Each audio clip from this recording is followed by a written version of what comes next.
Hello and welcome to I Talk to Ghosts. I'm your spirited host, Jennifer, a professional medium and a collector of ghost stories. And tonight I have some grave delights to offer you. This evening I have collected a tale or two of haunted objects. This happens to be one of my favorite paranormal topics. I'm always so intrigued by the thought that an object can hold such energy and mystery. Are they imbued with an entity or just a memory? And how is that possible? Why does it happen sometimes and other times not? Are these eerie objects cursed or haunted or both? I can't wait to share these stories with you and also hear what you think. And linger on a little while longer, dear listener, because later in the episode, I have a new spirit reading to share with you from a medium reading that I held for my latest podcast guest. I love sharing these readings with you because they can really showcase how unique and special a medium reading can be. And just so that you don't feel left out of the process and not having a reading of your own, I will also have a message from the spirits tonight for someone connected to listening to this podcast. So this message could be specifically for you. That's later on in the podcast. But first, let's rearrange some furniture. The haunted objects are coming in right now.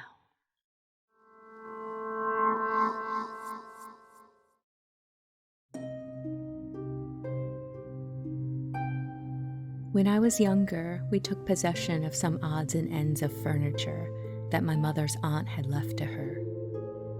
I had a good time staying at the house and sorting through the stuff, and found what to me, as a 12-year-old kid, were treasures.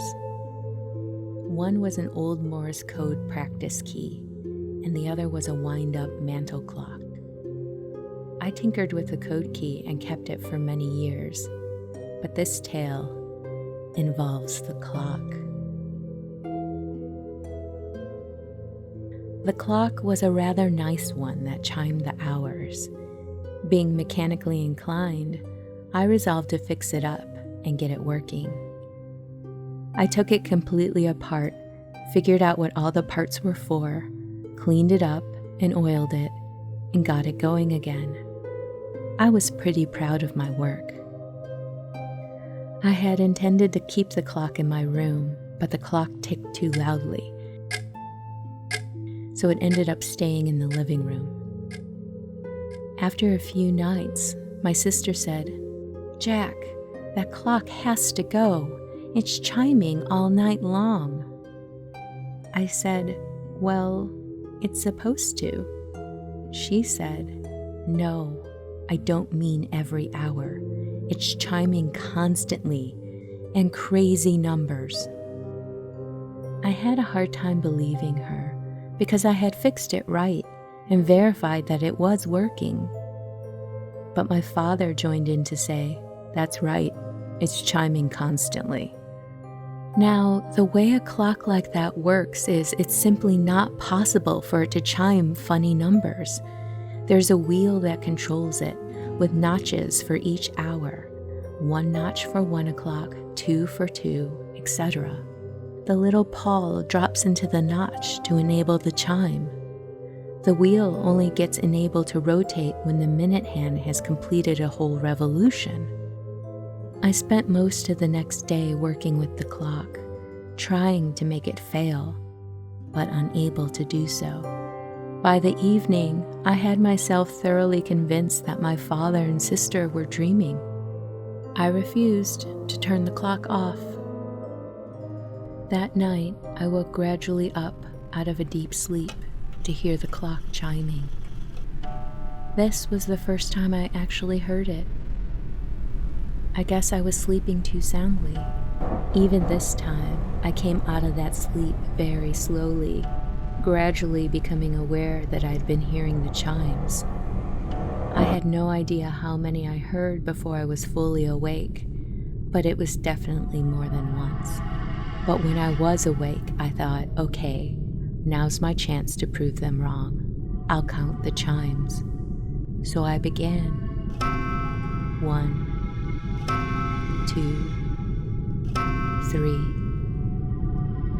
and ended with 11, 12, 13. The next day, the clock got shut down. I was still very proud of my accomplishment, though, so when we traveled back home to Alabama, the clock came along. It ended up in a place of honor on the mantelpiece in my bedroom. Still not running, however. It would have been much too loud right there in the bedroom. Everything was fine for several months. Then one night, in the bright moonlight, I woke up to a female voice calling my name. Jack. I opened my eyes with a start, and by chance they fell right on the clock. I said to myself, that does it, the clock has to go. The next morning, I took it out to my mother's huge barn and put it up in the loft with several other antique pieces she was storing there. Years later, long after I moved away, the barn was torn down. Even more years later, my mom was in a nursing home. My daughter and I undertook the job of getting everything sold. After the house was bought, we held an antique sale, and several dealers lined up to come make bids on the pieces. One fellow showed up extra early, hoping to get first dibs on the best antiques. He asked if anything was up in the attic, and I helped him get up there to find out. A few minutes later, he came down with the clock. Somehow, it had found its way into the attic. He asked how much we wanted for it, and we settled on a price. The dealer said, "I'm going to take this out to my car right now, so no one gets it by mistake." And he did. A few hours later, the house was crawling with antique dealers. As we were standing there talking to the first dealer, someone walked up and said, "How much do you want for this clock?" The original dealer looked puzzled, and he said, "How many of those things do you have? It looks just like the one I bought." We assured him that we only had the one. And he said, "Didn't I take it out to the car?" We agreed that he had. He went and checked the car, but there was no clock in there. He took the clock a second time, and he said, "Okay, now you watch me this time. I'm taking the clock out, right?" We acknowledged we saw him do it. About another hour later, another dealer walked up and said, "Hey, how much do you want for this clock?" At this point, the first dealer totally freaked. He said, "I don't know what's going on here, but that's my clock. I'm leaving here before it gets out of my car again." And we watched him leave, and he took the clock with him.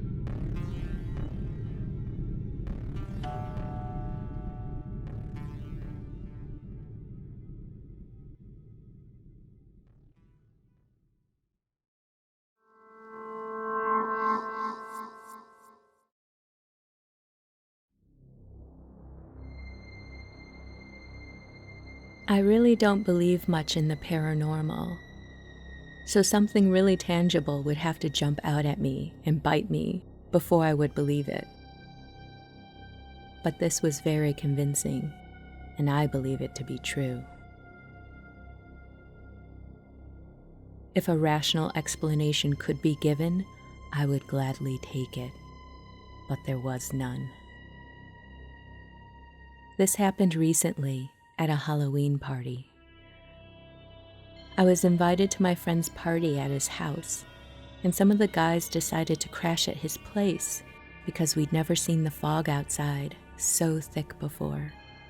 and it seemed to have rolled in from nowhere. My friend always told me that his house was haunted and that he would only stay at the house on weekends. Since Halloween was on a Friday, he decided to have a party there. Usually, he'd be staying at his grandmother's while his parents stayed at that house. Honestly, the house seemed very normal and quite homey. That night, we decided to stay up a bit and hear the stories about the house. This house had gone through 4 owners, and the previous 3 owners had tragic ends. Their first owner committed suicide, and later his wife and children died from a car accident. The second owner committed suicide, and his girlfriend died in a car accident. Third owner, well, he died in a crash, and his wife ended her life. I know, coincidences can happen. That's what I thought too. The first incident for us happened around 1 a.m. While we were talking, we heard someone knocking on the front door.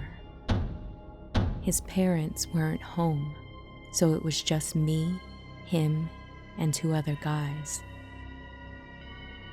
The others had decided to brave it home despite the fog. At first, I thought some of them had returned because the fog was too much. My friend who lived there, though, started to shake. He went on to tell me that it was the ghost. I thought it was a silly thing to assume. It could be trick-or-treaters or people from the party returning, but he insisted it was the ghost in the door. He said that's how it always starts. I decided to open the door. As soon as I opened it, the knocking stopped. I thought it was strange, and some of the things my friend said started to bother me, but I shook it off the best I could.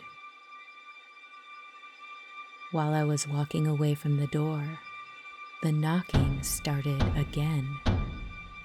Now, I was sure it was trick-or-treaters pranking us. I opened the door, but this time, the door knocking continued.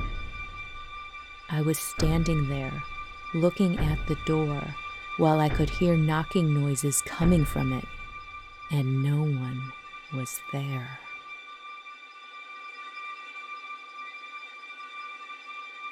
That freaked me out good. I slammed the door and ran back to where my friends were.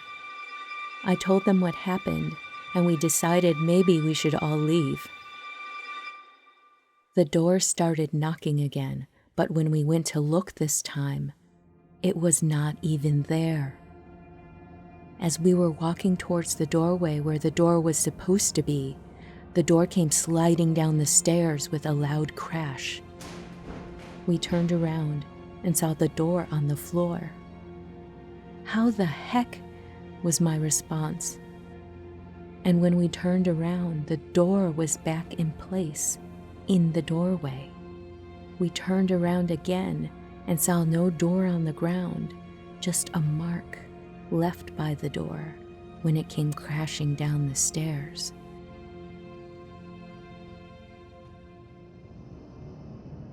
As we left the house, everything went crazy. We could hear furniture tossing back and forth, lights all over the house going haywire. Even neighbors came to inquire what was going on.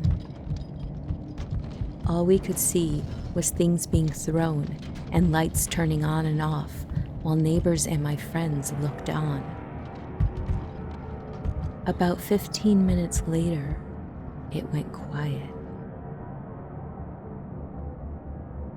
A police officer pulled up, and asked what was the problem. The neighbors and I told him what happened, and he decided to investigate. He told us to stay outside while he checked it out. 10 minutes later, he came back and reported there was nothing wrong.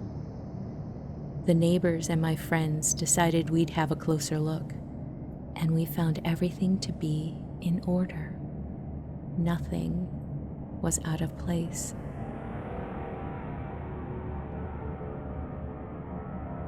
What was different about this is it was witnessed by more than 20 people, and it's in a police report. I know it's strange, but after the door was taken out of the house, everything stopped. The house is quiet, according to my friend. And the door? It's in some garage somewhere. I really don't care. As far as I'm concerned, that door is gone for good. I really don't know the history behind that door, nor does my friend, but it had been part of the house ever since the first owner.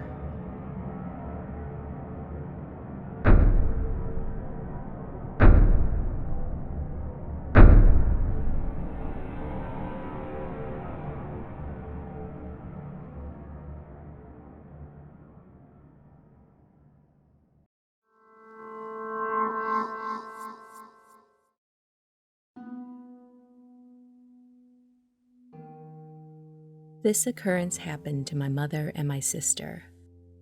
My grandmother had died in the mid-1970s, and 10 years had passed, yet her home had remained untouched. Since we were getting older, my mom wanted my sister and me to have something to remember my grandmother by. So she and another relative went to the house and took several small pieces of jewelry. Nothing of extraordinary monetary value, just sentimental. My mother's intention was to give us each a piece of the jewelry.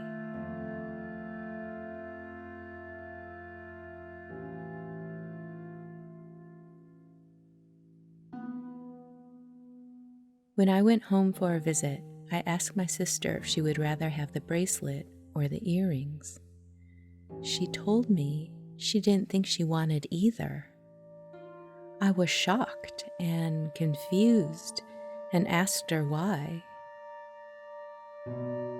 She then told me that over the summer, as she was painting in the kitchen, she could see a shadow out of the corner of her eye. Her first impression was that it was the cat jumping up on the kitchen counter, which was something she did not ordinarily do. When she would turn to chase her, the cat wouldn't be there. Now, she was alone most of the time, painting in a bright, sunny room. At night, she began to hear what she called deliberate knocks and thumps in the house. We both grew up in this house and were familiar with all the normal noises that it made. She never told anyone about what she was experiencing, but she was frightened. Then one day, my mother asked my sister if they could have a little talk. My mom said, "You're going to think I'm crazy, but I've been seeing shadows all around the house. When I turn and face them, nothing is there." My sister said that she had felt herself go pale. When they compared notes, it appeared that they were experiencing the exact same thing. Since all of these things started to happen after my mom took the jewelry, we all felt that it was definitely connected. Even though my sister was uncomfortable keeping any, I took the bracelet and left the earrings. Once we each had something, the disturbances stopped. We could only surmise that my grandmother wanted to make certain that she approved of the way her jewelry was dealt with. I have never experienced any unusual occurrence that I can connect to the bracelet, so I can only assume that my grandmother approves.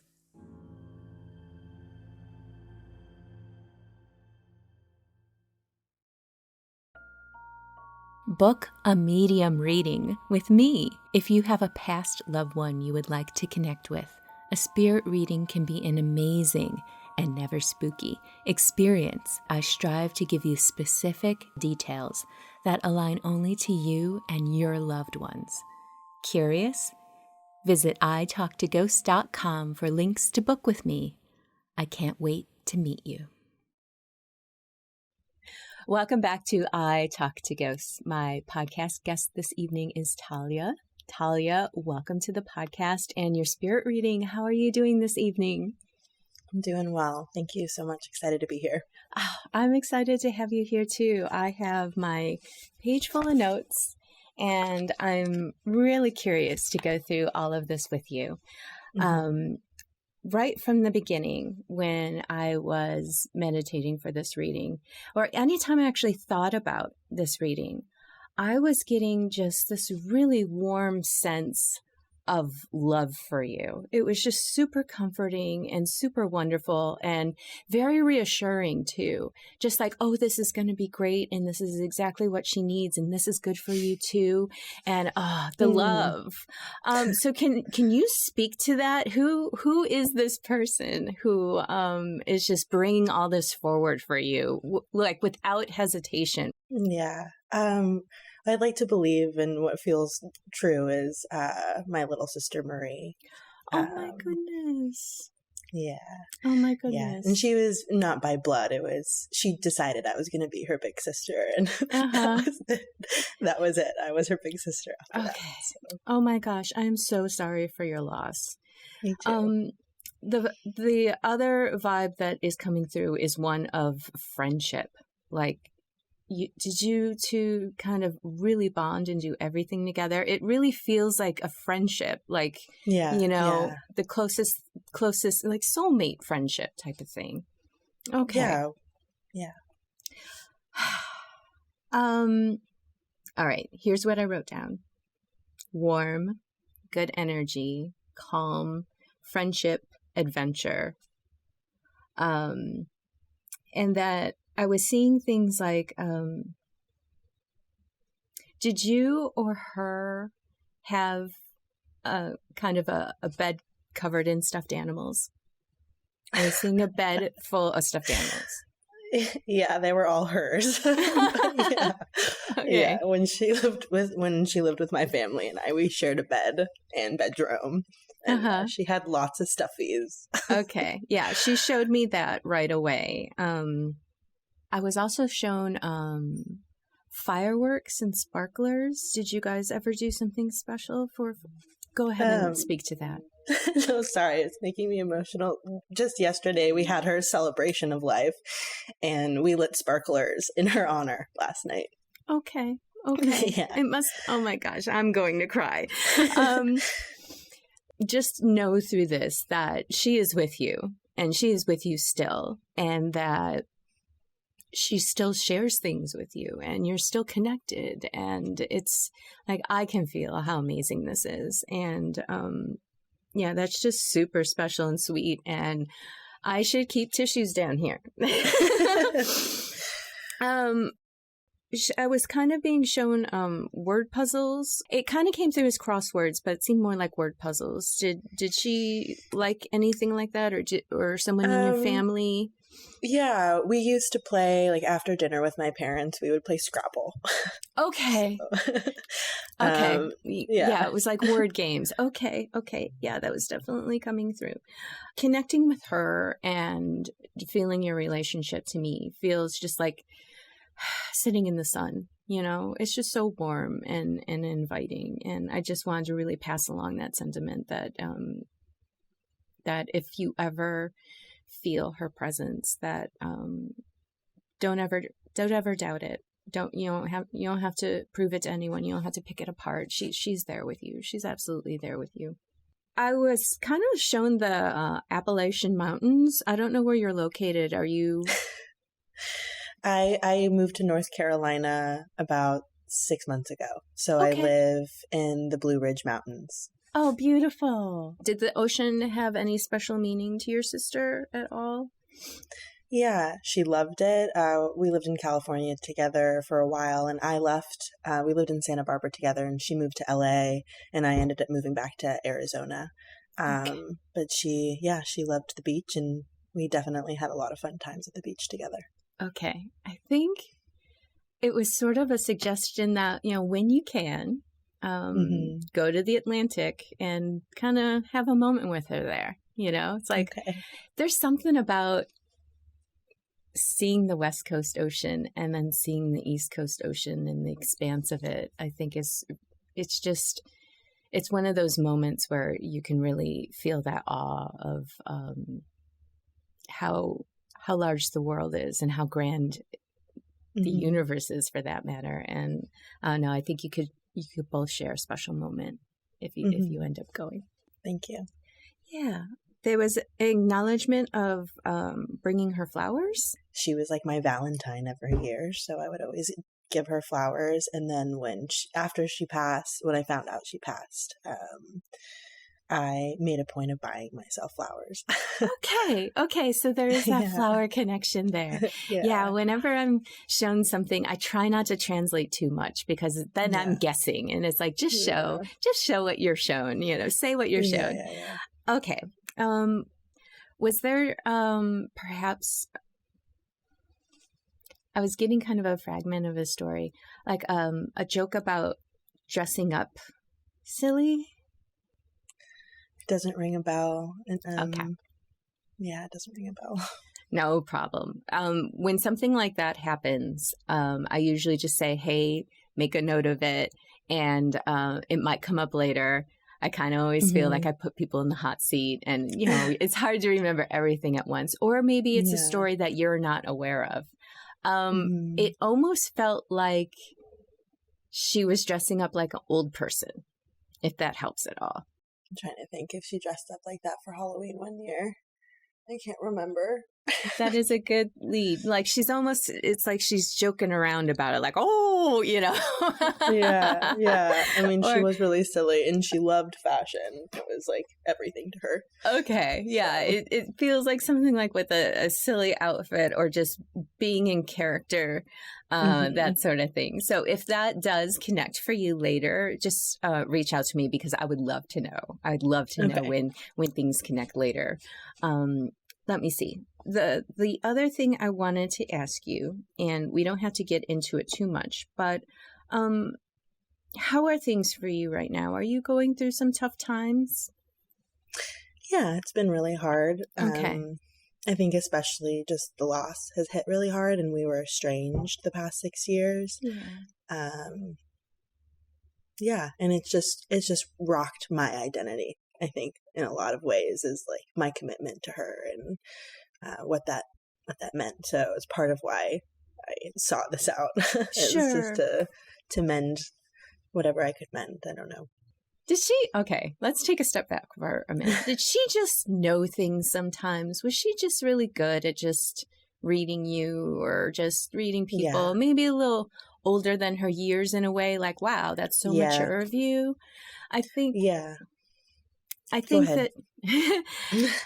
and with her, it's like, this seems like this is so part of her personality, which is why I backed up for a second, that I think she can see and she can feel that you're going through some tough times right now, and immediately just wanted to offer that outpouring of support and just love. And oh my gosh, so much grounding there, so much calm, and wants you to know that she's okay. You guys are always connected. Always connected. That never stops. You have a spirit. I have a spirit. She has a spirit. That's something we have in common. And she's always going to be there for you. And if you ever want to have a quiet moment and, call her close and feel her, she's absolutely there for you. smiling and giving you a hug, certainly. Okay. Mm-hmm. Okay. She did give me a message to give you. I usually end with a message. I usually ask, okay, do you have something that you super want to say? And she said, meditate on your goals, trust in your own intuition. Okay. Mm-hmm. Ignore the negative. Like, okay, you've got if there's any like negativity or someone, a negative source or an element in your life, just walk around it and keep going, if that makes Mm-hmm. sense. But it's Mm-hmm. really about connecting with yourself, trusting in your intuition to guide you forward.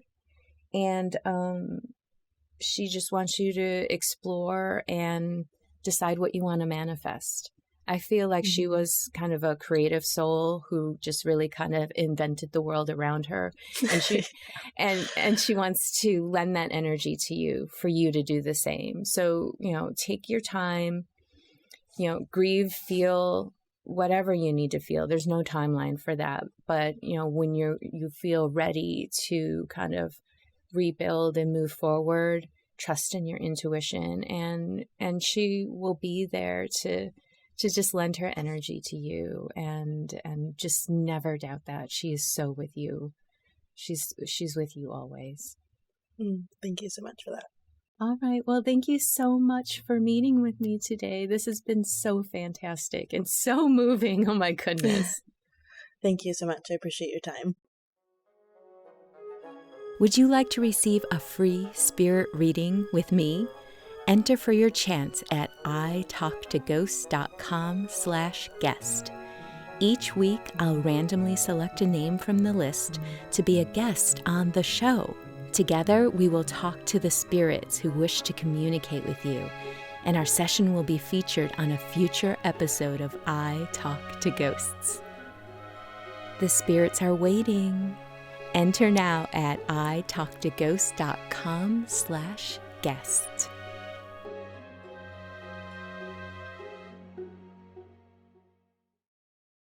Hello and welcome back to I Talk to Ghosts. I have a special message from the spirits this evening for someone listening to the podcast. I've grounded and centered, meditated, and of course created that space for a spirit to come and feel welcome. And tonight I am connecting with someone's father. This is definitely a father figure coming through. This man in life was very, very business oriented, very on task, mentally sharp, really an intimidating guy when it came to business. But after work, when he came home, he was the best dad ever. He provided such an amazing, warm, nostalgic childhood for you. That business stuff, he left it at the office. And I think that surprises a lot of people. Those who knew your dad in a business capacity, when they meet you, you're bound to get he's your dad or he was your father, because they just were so intimidated or impressed by him in a business capacity. They just never saw that side of him the way you got to see it. He shows me memories of pushing you on your tricycle and making you laugh and building things together, being on the floor with you at your level, playing with toys and just connecting on such a wonderful, warm level that those who knew him professionally just never saw that, and they're just so shocked that this could be the same person. But you knew him as dad, and he was wonderful, and he found it so important to provide that wonderful, magical childhood for you, and he embraced it in a way. It felt like he became a child again himself in that process. And his message for you tonight is that he's really encouraging you to take a break, that this should be a time of rest and just time to recoup for you, that you have been for some time now in a stretch of time where it's all go, go, go, go. And he just really wants to emphasize that it's time for you to rest for a while and take some downtime. And he's saying, do that with friends. Have some kind of small mini vacation where you can just relax and have fun and laugh with a couple of good close friends, and really take that time to regenerate yourself. We can't be on all the time. We have to be able to rest and do something for the pure joy of it and not have it be attached to a goal. So there you go. I hope this message connects with you, and if it does, I would love to know. Yeah, I think I'm going to leave it at that. Thank you for allowing me to connect this message for you.